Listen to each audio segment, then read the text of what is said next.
A barge entered the Rochdale Canal at Sowerby Bridge a few days ago and is now about the halfway stage.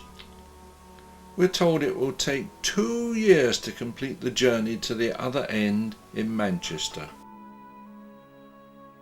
It took 5 years and £60,000 to build this double-width canal with all its 92 locks. Opened in 1804, it was used to carry cargo across the Pennines for the fast-growing industrial towns along its length. As the railways and then the roads developed, the use of the canal declined. In 1937, the last working barge travelled the whole length. But the canal was still used for local freight up until the 1950s. Since then, sections have been closed and much has fallen into disrepair.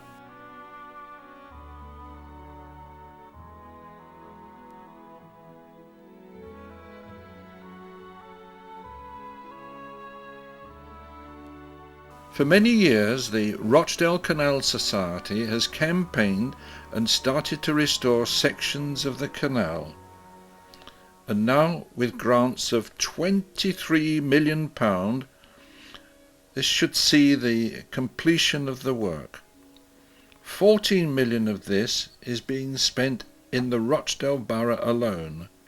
So, what has to be done there? Lack of maintenance and use have meant that parts of the canal are overgrown. Litter and debris have collected and various unwanted items and rubbish have been thrown into the canal with total disregard for the environment and its wildlife.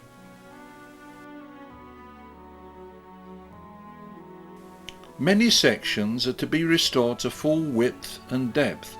For example, these flats brought young families to live by the canal. Rochdale Council, aware of the dangers, narrowed the canal and reduced the depth to just a few inches. Fertile silt from the canal can be used to restore the banks or sold. Unwanted weeds can be removed and composted, but some rare plant life must be preserved. Turning and passing points want freeing up. As long ago as the 1940s, this was a popular place for local children to picnic and swim, with the braver ones diving from the bridge. Not all bridges have survived, and many will need major restoration. This fine carving has a message, but what exactly does it mean? Are any of these graffiti worth keeping? Or should there be an area for people to leave their messages on the wall? The majority of locks are in need of refurbishing. Gates, winding mechanisms and moorings need replacing. Concrete walls, built in the past to retain the water, will have to be removed and the gates reinstalled. Sluice gates and bywash overflows need cleaning, and these gas mains must be rerouted. In Rochdale, many roads block the canal, including at Castleton, the Liverpool to Hull motorway. Will the restored canal drop below the M62 by a series of locks, or will it be diverted to this farm road already running under the motorway? The canal paths need making safe for these users. And what about signposts, resting points with seats and shelters? What will be the results and the benefits to the community of all this?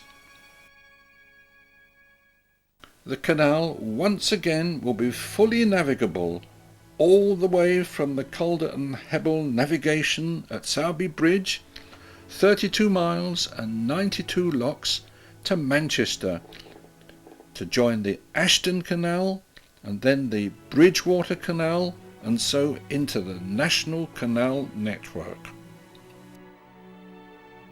All this could bring new jobs and businesses. Firstly, there is much work to be done restoring the canal, and there will be ongoing maintenance, and maybe we will see wardens and lock keepers once again. In spite of rubbish and dereliction, the canal already supports much wildlife.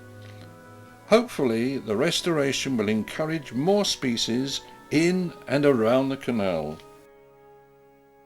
The renewed towpaths will open the area for walkers, cyclists and wildlife enthusiasts, or those who just want a quiet stroll.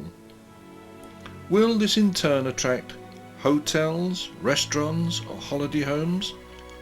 We can already see some new dwellings in the Welland Lane area where regeneration has begun. Opened in 1804, will it be reopened by 2004? And who will be the first to cruise the whole length of the Rochdale Canal?